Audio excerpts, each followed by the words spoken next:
Right है। सो मैंने आपको क्या बताया, कंटिन्यूटी एंड डिफरेंशिएबिलिटी में अगर आपको कंटिन्यूटी समझना है तो आपको सबसे पहले लिमिट समझना पड़ेगा। और लिमिट में मैंने आपको बताया कि limit x tends to c f of x is equal to f of c, where x tends to c, x tends to c। अब x क्या कर रहा है, c तक की अप्रोच हो रहा है, where f is a function है और where c is point in its domain. अब मैंने आपसे एक सिंपल सा क्वेश्चन पूछा था कि 3 + 2 इज राइट और रॉन्ग, आपने कहा राइट है। अगर मैं आपसे पूछूं 3 + 2 इज इक्वल टू 4, राइट और रॉन्ग, तो आप क्या कहेंगे, सर रॉन्ग है, दिस इज राइट है। तो वैसे लिमिट एक तो एग्जिस्ट करेगा, नहीं तो फिर एग्जिस्ट नहीं करेगा। ठीक है, दो ही चीजें पॉसिबल है, एक तो लिमिट एग्जिस्ट करेगा या तो फिर लिमिट एग्जिस्ट नहीं करेगा। सो लिमिट एग्जिस्ट कब करता है, तब कर लिमिट एग्जिस्ट तब करेगा जब उसके फंक्शन की वैल्यू एफ ऑफ सी हो जाएंगी, अगर आप एक्स पे सी पुट करते हो तो। ठीक है, तो क्या हो जाएगा, then limit of a function of a function of a function f exist exist. ठीक है, अगर limit x tends to c f of x equals to f of c बन रहा है, then we can say then limit of a function f exist. अब इसकी एक छोटी सी आप अगर आपको इसको सॉल्व करना है तो आपको एक छोटी सी चीज समझनी पड़ेगी। ठीक है, इसके सॉल्व करने की, अब ये सॉल्व कैसे करना है, आपको दो चीज मतलब एक ही चीज है लेकिन उसके दो पार्ट किए गए हैं। कौन सा, left hand limit and right hand limit. Okay, अब ये लेफ्ट हैंड लिमिट क्या होता है और ये राइट हैंड लिमिट क्या होता है, मैं आपको ये समझाता हूँ, देखो ध्यान से। लेफ्ट हैंड लिमिट, अब इसी के ऊपर हम आगे सारे क्वेश्चन सॉल्व करने वाले हैं, तो ये चीज आप अच्छे से समझ लो, लेफ्ट हैंड लिमिट क्या होता है और राइट हैंड लिमिट क्या होता है, क्योंकि यही हमारा आने वाले क्वेश्चंस को सॉल्व करने के लिए हमारा मेन मॉड्यूल बन सकता है। ठीक है, तो what do mean by left hand limit, अब लेफ्ट हैंड लिमिट का मतलब क्या होता है। तो what do mean by left hand limit, तो देखो यहाँ पे ध्यान से, अगर मैं बोल रहा हूँ यहाँ पे कि लिमिट, ठीक है, एक लिमिट है, limit x tends to suppose we can say x tends to 0 negative, या फिर x टेंड्स टू c बोल देता हूँ पहले, तो x tends to c f of x is equals to is equals to is equals to, या फिर एक काम करता हूँ, मैं आपको एक फंक्शन देता हूँ। ठीक है, एक फंक्शन आपको देता हूँ सिंपल सा। सो अगर मैं आपको बोल रहा हूँ कि f ऑफ x एक फंक्शन है, ठीक है, और फंक्शन कैसा है, ये फंक्शन है, इस फंक्शन में आपको दो वैल्यू दी गई है। ठीक है, पहली कंडीशन आपको दी है, दो वैल्यू है, पहली 1 की और दूसरी 2 की। और आपसे क्या कहा गया है यहाँ पे आपसे कहा गया है कि यहाँ पे एक्स की जो वैल्यू है, एक्स की वैल्यू स्मॉलर और इक्वल्स टू अगर आ जाती है, स्मॉलर और इक्वल्स टू हो जाती है, या फिर मैं यहाँ पे सिंपल सा फंक्शन दे देता हूँ आपको, सिंपल सा फंक्शन आपको दे देता हूँ, f of x equals to 2, for what, for मैंने आपको कह दिया, for x not equals to 0। ठीक है, एक्स ये 0 नहीं है तब ये क्या हो जाता है, 2 हो जाता है। और दूसरा मैंने दे दिया यहाँ पे 1, 1 कब रहेगा, जब एक्स इक्वल्स टू 0। ठीक है, ये मैंने आपको फंक्शन दे दिया। अब मैं आपको क्या बोल रहा हूँ, लेफ्ट हैंड लिमिट बताओ। अब लेफ्ट हैंड लिमिट बोले तो क्या, तो आप कैसे बताओगे यहाँ पे लेफ्ट हैंड लिमिट, तो आपको क्या करना है, therefore therefore left hand limit, उसको हम क्या बोलते हैं, लेफ्ट हैंड लिमिट को हम शॉर्ट फॉर्म एब्रिविएशन यूज करेंगे LHL, लेफ्ट हैंड लिमिट। ठीक है, so therefore for left hand limit, that is limit x tends to negative of h, negative of 0, 0 के ऊपर नेगेटिव का साइन हो गया, नेगेटिव का मतलब क्या हो गया, वो लेफ्ट साइड की बात कर रहे हैं। ठीक है, लेफ्ट हैंड लिमिट की बात कर रहे हैं। So f of x, f of f of x is equals to, अब देखो इज इक्वल्स टू, अब लेफ्ट हैंड की अगर हम बात करेंगे तो हम एक्स के लेफ्ट हैंड साइड की बात करेंगे। ठीक है, तो हम यहाँ पे 0 से स्मॉल की बात करेंगे। ठीक है, 0 से स्मॉल बोले तो ये वाला पार्ट, ठीक है, ये एक्स नॉट इक्वल्स टू 0, क्योंकि 0 से स्मॉल बोले तो क्या, एक्स नॉट इक्वल्स टू 0, तो वहां पे आ रहा है 2, तो आंसर क्या बन रहा है यहाँ पे 2। This is called left hand limit. और अगर आपको मैं बोलूँ कि मुझे राइट हैंड लिमिट बता दो, if I just told you that मुझे राइट हैंड लिमिट बता दो, तो आपको क्या करना पड़ेगा, यहाँ पे आपको यहाँ पे लिखना पड़ेगा, सी केयरफुली, आपको यहाँ पे लिखना पड़ेगा राइट हैंड लिमिट। ठीक है, राइट हैंड लिमिट। अब राइट हैंड लिमिट क्या हो रही है, देखो ध्यान से, एफ ऑफ एक्स। अब राइट हैंड लिमिट क्या होंगी यहाँ पे हो जाएंगे एफ ऑफ एक्स, कंडीशन वही है, कंडीशन फंक्शन वही है, फंक्शन वही हम रखेंगे, हम यहाँ पे अब लिमिट चेंज कर रहे हैं। अब यहाँ पे हम बात करेंगे therefore right hand limit R H L, right hand limit, that is limit x tends to zero positive, ठीक है, zero positive, f of x is equals to, f of x equals to, अब f of x equals to, अब zero positive मतलब right hand side में, ठीक है। अब हम कौन सी साइड की बात कर रहे हैं, हम राइट हैंड साइड की बात कर रहे हैं। तो देखो, अगर आप लेफ्ट हैंड साइड की बात कर रहे हो या फिर अगर आप राइट हैंड साइड की बात कर रहे हो, तो आप तो इक्वल्स टू की बात ही नहीं कर रहे हो ना, आप तो जीरो छोड़ के उसके आजू आजू और बाजू की बात कर रहे हो, ठीक है। सो राइट हैंड साइड की बात कर रहे हो तो क्या हो जाएगा यहाँ पे, f of x is equals to two आ जाएगा, वैल्यू क्या बन रही है यहाँ पे, टू बन रही है। तो इसका मतलब क्या हो गया, इसका मतलब ये हो गया कि अगर मैं यहाँ पर if I just put here instead of x, x के ऊपर अगर मैं जीरो पुट कर देता हूँ तो देखो क्या हो रहा है, अगर मैं यहाँ पे एक्स के ऊपर जीरो पुट कर देता हूँ तो मुझे एफ ऑफ जीरो की वैल्यू मिल रही है यहाँ पे टू। और अगर मैं यहाँ पर एक्स के ऊपर जीरो पुट कर देता हूँ तो मुझे क्या मिल रहा है, मुझे एफ ऑफ फिर से जीरो की वैल्यू मिल रही है, ठीक है, इज जीरो निगेटिव और दिस इज जीरो पॉजिटिव, मुझे एफ ऑफ जीरो की वैल्यू क्या मिल रही है, again I am getting the value is two. Sir ये थोड़ा अब सिंपल सी बात है, ये समझना थोड़ा सा क्रिटिकल है क्योंकि मैं यहाँ पे मैथमेटिकल लैंग्वेज में लिख रहा हूँ, वही अगर मैं आपको ये डायग्राम के लैंग्वेज में बताऊँ, ठीक है, फिगर के लैंग्वेज में बताऊँ तो एक किस तरह आपको दिखाई देगा, देखो ध्यान से देखो, मैं आपको इसको डायग्राम की वैसे बता रहा हूँ, ठीक है। तो अगर मैं यहाँ पे सपोज करो एक एक्सिस ड्रॉ कर लेता हूँ, ठीक है, this is my x axis and this is my y axis, ठीक है। तो मैं इस तरह से एक्सिस ड्रॉ नहीं करूंगा, मैं यहाँ पे ये वाला एक्सिस ड्रॉ कर लेता हूँ, ठीक है। देखो ये है मेरी वाई एक्सिस और this is my x axis, okay. Now this is x axis and this is y axis, ठीक है। अब एक फंक्शन है, ठीक है, फंक्शन कौन सा, एफ ऑफ एक्स है। फंक्शन ने क्या कहा है कि एक्स की वैल्यू अगर आप जीरो से कोई भी मतलब लेफ्ट हैंड साइड में पुट करो या फिर राइट हैंड साइड में पुट करो, ठीक है, आंसर क्या आएगा, टू आएगा। तो देखो यहाँ पे क्या हो रहा है, देखो ध्यान से मैं क्या बोल रहा हूँ, तो ध्यान से देखना मैं क्या बोल रहा हूँ यहाँ पे, ओके। ये है आपकी y की फर्स्ट वैल्यू, y की फर्स्ट वैल्यू कौन सी, वन, और ये है आपकी y की सेकंड वैल्यू कौन सी, टू। तो अगर मैं एक्स से स्मॉलर नंबर पुट कर रहा हूँ, दैट इज मैं लेफ्ट हैंड साइड की बात कर रहा हूँ, ठीक है। तो मैं यहाँ से बात कर रहा हूँ आपकी इस साइड की। अब इस साइड में मैं कितना भी चले जाऊँ, ठीक है, लेफ्ट हैंड साइड में, ठीक है, मैं लेफ्ट हैंड साइड में अप्रोच कर रहा हूँ, टेंड्स टू, क्या हो रहा है, tends to, x tends to negative side of zero. तो हमारा जीरो कौन सा पार्ट है, ये वाला जीरो है, एक्स वाला जीरो, ठीक है। अब जीरो के negative left hand side x कहाँ अप्रोच हो रहा है, एक्स ये जीरो के निगेटिव साइड में अप्रोच हो रहा है। तो इसका मतलब क्या हो गया, इसका मतलब ये हो गया कि यहां से लेके जीरो इस साइड में अप्रोच हो रहा है ना, यहां से लेके जीरो इस साइड में अप्रोच हो रहा है। तो ये हो गया आपका left hand limit, L H L, left hand limit. यहाँ पे क्या बन रहा है, this will becomes your left hand limit, left hand limit L H L. और इसको हम कैसे लिखते हैं, इसको हम लिखते हैं limit x tends to zero के ऊपर negative f of x, answer क्या आ रहा है, टू आ रहा है। वही अगर मैं बात करूँ इसके राइट हैंड साइड की, if I just talk about it's right hand side, तो इसके राइट हैंड साइड से अप्रोच होगा, यहाँ से अप्रोच हो रहा है इस साइड में, ठीक है। तो ये क्या बन जा रहा है, ये बन जा रहा है आपका right hand limit, R H L, right hand limit. और यहाँ पे क्या हो रहा है, limit x tends to zero positive f of x, ठीक है। तो ये क्या हो रहा है, राइट हैंड साइड से अप्रोच कर रहा है, ये क्या कर रहा है, लेफ्ट हैंड साइड से अप्रोच कर रहा है। और यहाँ पे क्या आएगा, यहाँ पे आएगा होलो, हॉलो जीरो, मतलब हॉलो आएगा यहाँ पे, हॉलो सर्कल, ठीक है, हॉलो जीरो आएगा। क्यों हॉलो जीरो आएगा, क्योंकि जब एक्स की वैल्यू जीरो हो गई है, देखो एक्स वैल्यू क्या हो गई, जीरो हो गई, तब तो वन आ रहा है ना, तब तो वन आ रहा है ना। तो ये कौन सा हो गया, ये वो पर्टिकुलर पॉइंट हो गया है जहां पे आपको लिमिट की वैल्यू क्या मिल रही है, आपको उस फंक्शन की वैल्यू मिल रही है वन, जहां पे आपको फंक्शन की वैल्यू क्या मिल रही है, फंक्शन की वैल्यू मिल रही है वन।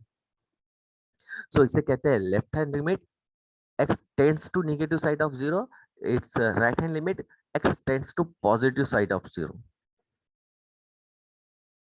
ठीक है। और दोनों की वैल्यू क्या आ रही है, टू आ रही है। तो यहाँ पे क्या हो गया, देयरफॉर यहाँ पे क्या हो रहा है, फाइनल कंक्लूजन हम क्या निकाल सकते हैं, therefore left hand limit is equals to right hand limit. देखो ना, लेफ्ट हैंड भी टू आया और राइट हैंड में टू आया, दोनों भी लिमिट क्या आ गए, जीरो आ गए। तो हम क्या बोल सकते हैं, therefore therefore limit of a function f of x is exist। अगर उसके लेफ्ट हैंड और राइट हैंड आपको इक्वल मिल रहा है तो इसका मतलब क्या हो गया, लिमिट एग्जिस्ट कर रहा है। ठीक है, लिमिट एग्जिस्ट। यहां तक समझ में आया सभी को? Limit, good. Yes. Limit of a function, limit of a function f exist, exist, हाँ। तो ये था लिमिट की कहानी। इसके ऊपर पूरा लेस चैप्टर है 11th में, आपको दोनों को भी था, और इसके ऊपर बहुत सारे क्वेश्चंस हैं। ठीक है, डेरिवेटिव यही से स्टार्ट होता है, लिमिट भी यही से स्टार्ट होता है। ठीक है, तो जब मैं डिफरेंशिएशन शुरू करूंगा तब मैं आपको डेरिवेटिव के बारे में बताऊंगा थोड़ा सा। ठीक है, फर्स्ट ऑर्डर डेरिवेटिव के बारे में। अभी समझते कंटिन्यूटी क्या है, क्योंकि हमारा मेन टॉपिक तो लिमिट है ही नहीं, हमारा मेन टॉपिक तो एक कंटिन्यूटी है ना। क्योंकि लिमिट तो कंटिन्यूटी का बेस, इसलिए मैंने आपको बता दिया। तो अब सिंपल सी बात है, तो कंटिन्यूटी क्या है? अगर लिमिट ये कंटिन्यूटी का बेस है तो मेरा ऐसा मानना है कि मैंने आपको लिमिट अगर अच्छे से समझा दिया तो आपको कंटिन्यूटी समझ में आ जाएगा, ज्यादा टाइम नहीं लगने वाला। क्यों ज्यादा टाइम नहीं लगने वाला? क्योंकि कंटिन्यूटी का सिर्फ एक छोटा सा ही पॉइंट है जो कि मुझे आपसे आज डिस्कस करना है। अगर कोई फंक्शन कंटिन्यूअस है, what do you mean bye continuous, what do you mean bye continuity? ठीक है, तो कंटिन्यूअस का मतलब क्या होता है?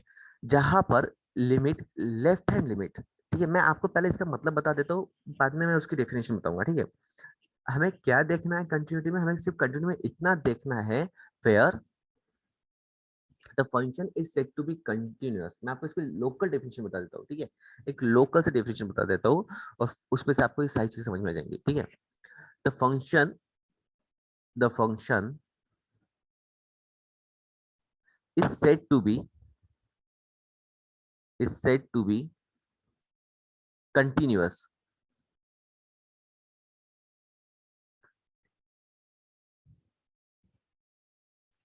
The function is said to be continuous। T-I-N-U-O-U-S, O-U-S, हाँ। The function is said to be continuous if it's, अब ये जो डेफिनेशन बनाई गई है ना, ये वाली जो डेफिनेशन मैं अभी लिख के दे रहा हूँ आपको, ये डेफिनेशन आपको बुक में एज ए रिमार्क पॉइंट करके मिलेंगे, लेकिन मैंने इसे डेफिनेशन कंसीडर कर लिया। ठीक है, so the function is said to be continuous if, क्योंकि यही एक डेफिनेशन जो बच्चों को बहुत अच्छे समझ में आती है और जिसके ऊपर हमें क्वेश्चन का आंसर देना है। The function is said to be continuous if if it's if it's किसका, फंक्शन का क्या हो रहा है? If it's left hand limit, ध्यान से देखना, left hand limit is equals to right hand limit, उसका left hand limit, right hand limit, and function at that particular point, function at a point A. और what is A, what is point A? Point A is the domain of that function, domain में का कोई तो भी एक point है ए, is equal. अगर ये तीनों भी इक्वल हो जाए तो हम क्या कह सकते हैं? तो फंक्शन इज कंटिन्यूअस। तो हम क्या कहेंगे? Function is continuous. That is, इसका ही मतलब क्या होता है? इसका ही मतलब होता है कि limit, limit x tends to a negative f of x, मतलब लेफ्ट अप्रोच a का, लेफ्ट अप्रोच मींस x का a से left approach f of x, ठीक है, और इसी का limit x tends to a का right approach f of x, ये इक्वल हो जाता है f at that particular point के ऊपर। अगर ये इक्वल हो जाए तो हम क्या कह सकते हैं? Then we can simply say that the function is a continuous function. अगर ये इक्वल हो जाता है तो हम कह सकते हैं कि ये जो फंक्शन है ये क्या है? This is a continuous function. देखो मैं आपको सिंपली बता दे रहा हूँ, ये जो बेसिक कॉन्सेप्ट है ना, इसी के ऊपर आने वाले 6 लेसन्स डिपेंड करते हैं। ठीक है, तो इसके ऊपर ध्यान देना थोड़ा सा। सो देखो, तो मैंने क्या कह दिया आपको? मैंने आपको जो बेस था वही बता दिया, क्लियर कर दिया कि अगर left hand limit, right hand limit और उसका एट अ पॉइंट का अगर इक्वल हो जाता है तो हम कहते हैं the function is a continuous function. अब मैं इसकी बुकिश डेफिनेशन लिखने की कोशिश करता हूँ। ठीक है, तो बुकिश डेफिनेशन कैसी है इसकी? See carefully. अगर मैं इसकी बुकिश डेफिनेशन की बात करूँ तो बुकिश डेफिनेशन, अच्छा, बुक की जो डेफिनेशन है वो लिखने से पहले मैं इसी पार्ट को डायग्राम में बता, डायग्राम में बता देता हूँ। ठीक है, अब डायग्राम में बता देता हूँ, इसका मतलब क्या, मैं आपको इसमें डायग्राम में बता देता हूँ मतलब क्या, मैं इसी का आपको ग्राफिकल व्यू बता दे रहा हूँ, एक बार ध्यान से देखना, ठीक है। तो अब मैं यहाँ पे क्या करूंगा, सी केयरफुली, मैं यहाँ पे एक ग्राफ ड्रॉ करूंगा which is your x axis and it is your y axis. एक आपका एक्स एक्सिस है और एक आपका वाई एक्सिस है। This is x axis and this is y axis, y axis, x axis. अब मैंने क्या कहा आपसे, मैंने आपसे एक सिंपल सी बात कही है कि बा यहाँ पे क्या हो रहा है, सी केयरफुली। अब यहाँ पे क्या हो जाएगा आपको, यहाँ पे यहाँ पे आपको ए की जो वैल्यू है, सी केयरफुली, ये 0 है और सपोज करो कि ये एक पॉइंट है जो कि ए है, ठीक है, दिस इज अ पॉइंट ए, ये एक पॉइंट ए है, ठीक है। तो मैंने क्या कहा है, इसका लेफ्ट अप्रोच, ठीक है, left approach means what, left hand limit, ठीक है, left hand limit, left approach. इसका राइट हैंड लिमिट मतलब राइट हैंड अप्रोच, ठीक है, राइट हैंड अप्रोच। और उसका पर्टिकुलर पॉइंट का अप्रोच, ये तीनों भी पॉइंट मतलब ये तीनों ही चीजें इक्वल थी। मतलब इसका क्या हो गया, इसका मतलब ये हो गया कि इसका limit x tends to a negative f of x is equals to limit x tends to a positive f of x, ठीक है। और वो पर्टिकुलर पॉइंट के लिए ये तीनों भी इक्वल हो जाता है। और बहुत से बुक्स में तो ऐसा भी लिखा गया है कि if you just draw a graph without lifting a pen. देखो अब ध्यान से देखो, इसका मतलब क्या हो गया, अगर मैं ये जो लाइन है, if I just draw a line, मैं देखो ये लाइन ड्रॉ कर रहा हूँ, तो देखो मैं यहाँ पे पेन को उठा नहीं रहा हूँ, सी केयरफुली, मैंने पेन को उठाया नहीं। If I draw a diagram, if I just draw a graph of the function without lifting a pen, it means the function is continuous। क्या है, एक और एक सिंपल सी गाउरानी डेफिनेशन है, क्या डेफिनेशन है कंटिन्यूटी कंटिन्यूअस की, तो कंटिन्यूअस की एक और गाउरानी डेफिनेशन है, वो अभी मुझे अच्छे से मतलब जस्ट अभी मुझे याद आई है। तो क्या है वो definition, if if the graph if the graph of the function is drawn without lifting a pen, then the function is continuous। if the graph of the function, if the graph of the function, अगर आप उस function का graph, if the graph of the function is drawn without lifting the pen, without lifting, without lifting,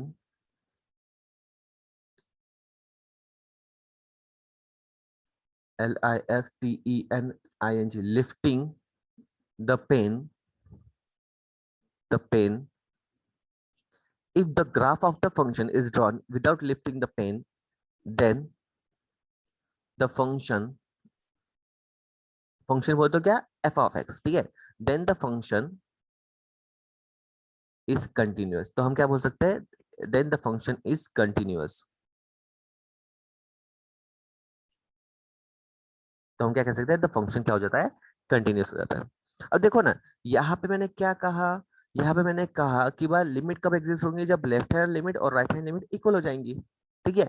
उसमें ये नहीं कहा गया है कि वो पॉइंट पे भी एग्जिस्ट करना चाहिए, मतलब वो पर्टिकुलर पॉइंट के ऊपर भी इक्वल आना चाहिए, ठीक है। तो यहाँ पे अगर मैं ड्रॉ करता हूँ तो देखो मैं यहाँ पे यहाँ से यहाँ तक ड्रॉ करूंगा, बाद में होलो सर्कल आ गया तो मुझे पेन उठाना पड़ेगा और then I have to draw this line, और ये एक अलग से पॉइंट मुझे ड्रॉ करना पड़ेगा, तो मुझे यहाँ पे पेन उठाना पड़ रहा है, ठीक है। सो ये कंटिन्यूअस नहीं है, ठीक है, और ये कंटिन्यूअस है। अब सिंपल सी बात है, अगर फंक्शन कंटिन्यूअस है तो वो उसका लिमिट एग्जिस्ट होगा क्या, 101% यार। अरे लिमिट एग्जिस्ट कब होता है, जब लेफ्ट हैंड और राइट हैंड इक्वल हो जाती है, तब लिमिट एग्जिस्ट होता है। और कंटिन्यूअस कब होता है, जब left hand side right hand side equal होने के बाद भी वो एट अ पॉइंट के लिए भी इक्वल हो जाता है, तब वो कंटिन्यूअस होता है। तो इसका मतलब क्या हो गया, अगर फंक्शन कंटिन्यूअस है तो वो लिमिट एग्जिस्ट करेगा ही करेगा, ठीक है। तो ये था उसका एक सिंपल सा डिफरेंस, कंटिन्यूटी का एंड डिफरेंशियबिलिटी, कंटिन्यूटी का एंड लिमिट का। सो बहुत ही सिंपल सा टॉपिक था। अब मैं इसके आगे बढ़ रहा हूँ, ध्यान से सुनना, अब इसके आगे मैं बढ़ रहा हूँ, ठीक है। अभी मैं इसकी बुकिश डेफिनेशन जो है वो लिख रहा हूँ, ठीक है। तो एक मिनट, मैं यहाँ पे एक लाइन पकड़ लेता हूँ।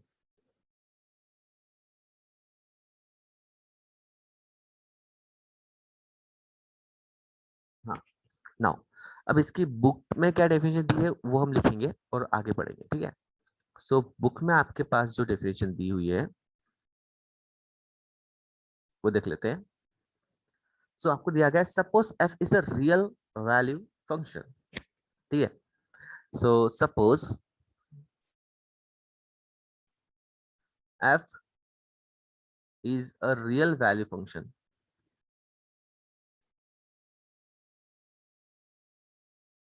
एक फंक्शन है f, ठीक है, और वो क्या है, रियल वैल्यू फंक्शन है, ठीक है, on a subset of the real numbers, on A subset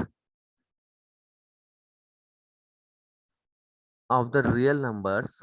अब सबसेट अगर आपको पता होगा तभी आप इसको समझ पाओगे लाइन में, ठीक है, on a subset of the real numbers and let C be a point in the domain, and let C be a point, C be a point in the domain,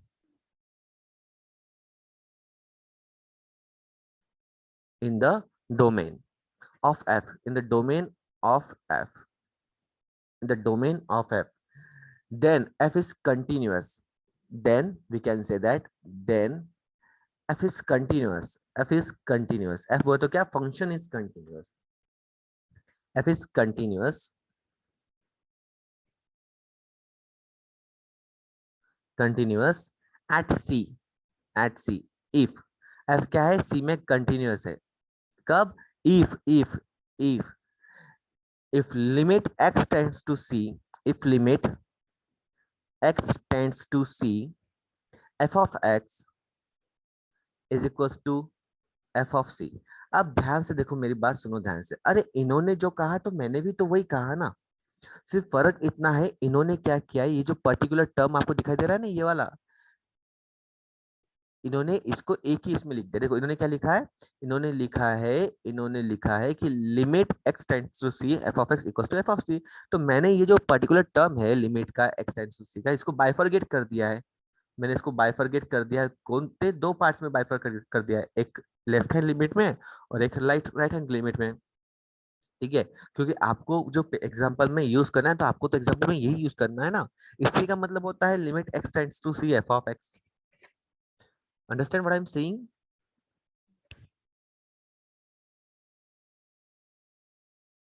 Yes. Good. तो मैंने भी वही लिखा है, सिर्फ इन्होंने इसको single word में लिखा है, मैंने इसको डबल वर्ड में लिखा है, क्योंकि हमें जिसका यूज करना है मैंने वही चीज को लिखा है, ठीक है। नाउ अब इसके बाद में, चलो ठीक है, मान लिया कि लिमिट कंटिन्यू, मतलब जो फंक्शन है वो कंटिन्यूस रहेगा जब उसकी left hand limit, right hand limit और वो पर्टिकुलर पॉइंट के लिए लिमिट एग्जिस्ट हो जाएंगे, ठीक है, एग्जिस्ट तो होंगे ही, साथ में इक्वल भी होंगे। देखो एग्जिस्ट होना और इक्वल होने में फर्क है, ठीक है, यहाँ पे क्या हो रहा है, यहाँ पे लिमिट एग्जिस्ट हो रहा है, ठीक है, left hand limit right hand limit equal आ गया, मतलब लिमिट एग्जिस्ट हो रहा है, ठीक है, यहाँ पर भी लिमिट एग्जिस्ट हो रहा है, लेकिन यहाँ पे इक्वल भी आ रहा है विद दैट पर्टिकुलर पॉइंट, ठीक है। अब देखो, अब मैं एक और बात आपको बताऊंगा, अगर वो इक्वल नहीं आ रहा है, सपोज करो कि वो एग्जिस्ट ही नहीं हो रहा, if they are not equal, तो हम क्या बोलेंगे, हम सिंपल बोलेंगे कि अगर कोई फंक्शन है जिसमें जिसमें जो left hand limit right hand limit means वहां पे limit left hand limit right hand limit और पर्टिकुलर पॉइंट के लिए, ठीक है, वहां पे इक्वल आ ही नहीं रहा है, तो उस पॉइंट को हम कहेंगे point of discontinuity, point of discontinuity, ठीक है, और हम यहाँ पे क्या करेंगे, डिसकंटिन्यूअस एट सी, ठीक है। तो हम कैसे बोलेंगे यहाँ पे, सी केयरफुली मैं यहाँ पे लिख के दे रहा हूँ आपको, अब इसे कैसे लिख के दूँ,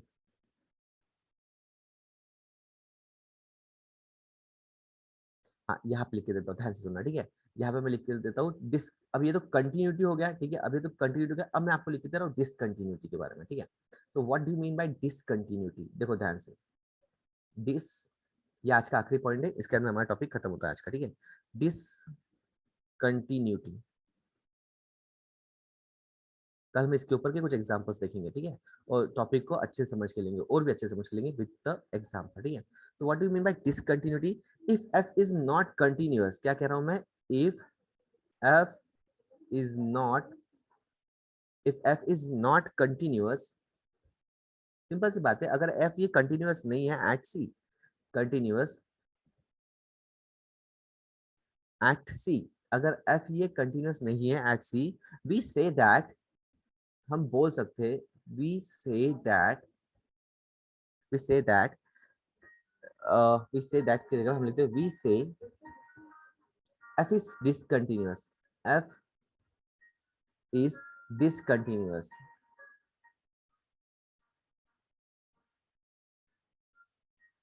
F is discontinuous at C. अगर f ये continuous नहीं है at C पे, then we say that f is discontinuous at C and it is called बहुत जगह पे आपको क्वेश्चन ऐसे भी दिखाई देगा कि पॉइंट ऑफ डिसकंटिन्यूटी फाइंड करो. It is called a point of discontinuity. It is called a point of discontinuity.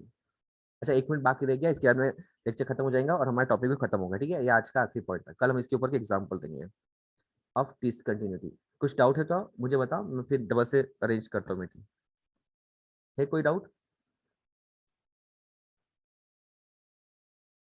Discontinuity of F. ठीक है, यहाँ पे हमारी डेफिनेशन खत्म होती है डिसकंटिन्यूटी की. कोई डाउट किसी को?